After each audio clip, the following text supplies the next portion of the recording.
ഇന്ന് തന്നെ ഡൗൺലോഡ് ചെയ്യൂ. കാണൂ നിങ്ങളുടെ ഫേവറേറ്റ് ഷോസ്.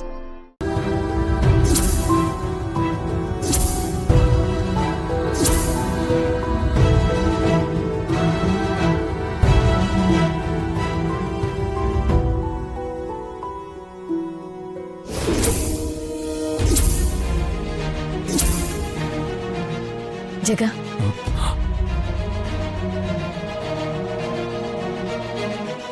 എന്തേ ആലോചിച്ചു കൂട്ടുന്നേ?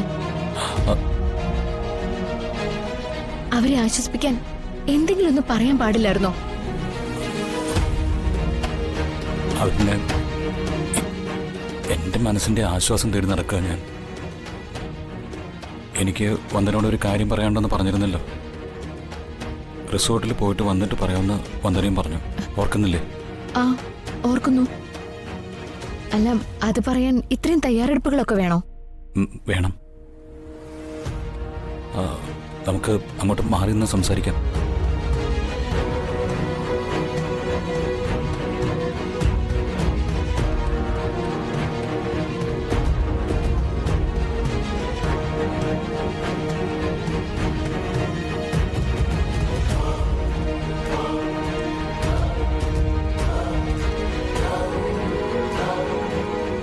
എന്തു പറ്റി ജഗ?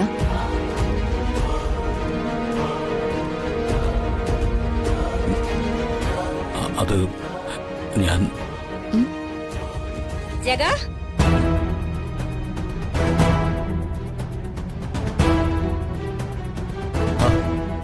ഇത് ആര്? വസന്തേച്ചിയോ? എപ്പോ വന്നു? ഓ, ഒന്നും അറിയാത്തൊരു മാന്യൻ. ഞാൻ വന്നിട്ടുണ്ടെന്ന് അറിഞ്ഞിട്ടല്ലേ രണ്ടും കൂടി ഇങ്ങോട്ട് വന്നത്. എന്നിട്ട് നിന്ന് പൊട്ടം കളിക്കുന്നു. ചേച്ചി എന്തായി പറയുന്നേ? ചേച്ചി വന്നിട്ടുണ്ടെന്ന് ഇപ്പൊ ചേച്ചി കണ്ടപ്പോഴാണ് ഞങ്ങൾ അറിയുന്നത്. മതി മതി നിന്റെ നാടകം കളിയൊക്കെ. പോയിട്ട് എന്തായി? അനിയത്തിയുടെ ഒരു മുടിനാരിഴയെങ്കിലും കിട്ടിയോ? കിട്ടില്ലടി. അത്രയ്ക്കുണ്ടല്ലോ ദൈവകോപം. വന്നിക്കേട്ട, പക്ഷേ എന്നെ നിന്നിച്ചാലുണ്ടല്ലോ അപ്പ കിട്ടും മുഖം അടച്ചുള്ള പെരിക്കും. ഇപ്പൊ എല്ലാവർക്കും കിട്ടിയില്ലേടി? എങ്ങോട്ടാ ഈ ചാടത്തുള്ളി പോന്നേ? എനിക്ക് പറയാനുള്ളതെല്ലാം കേട്ടിട്ട് പോയാ മതി. വർഷയുടെ ഗർഭം കലങ്ങിയപ്പോ ആദ്യം വിളിച്ചു പറയേണ്ടത് മൂത്ത ചേച്ചിയായ എന്നോടല്ലായിരുന്നോ? എന്നിട്ട് അറിയിച്ചോ? വേണ്ട, അത് പോട്ടെ.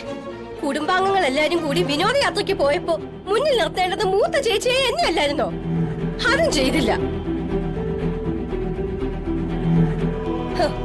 രാഷ്ട്രീയ കില്ലാടിയായ ജഗനും കോടീശ്വര പ്രഭുവായ വിക്രമും കൂടെ ഉണ്ടായിരുന്നല്ലോ. തടിമുടിക്കുള്ള പ്രകാശം മനോജും ഉണ്ടായിരുന്നു. അവർക്കാർക്കും അവളെ രക്ഷിക്കാൻ എന്തുകൊണ്ട് കഴിഞ്ഞില്ല? ആ സ്ഥാനത്ത് ഞാനുണ്ടായിരുന്നെങ്കിൽ വർഷയ്ക്ക് ഇത് സംഭവിക്കില്ലായിരുന്നീ. ചേച്ചി എന്ത് ചെയ്യായിരുന്നു? തള്ളക്കോഴി കുഞ്ഞിക്കോഴിയെ കൊണ്ട് നടക്കുന്ന പോലെ ഞാൻ എന്റെ അനിയത്തിയെ കൊണ്ട് നടന്നേനെ. അതാ വസന്തയുടെ ഉത്തരവാദിത്വം. അത് ചെയ്യാതെ എല്ലാവരും കൂടെ മതി മറന്ന് തുള്ളി ചാടിയിട്ടാ എന്റെ അനിയത്തിയെ കാലം കൊണ്ടുപോയത്. മാനത്തെ കൊട്ടാരം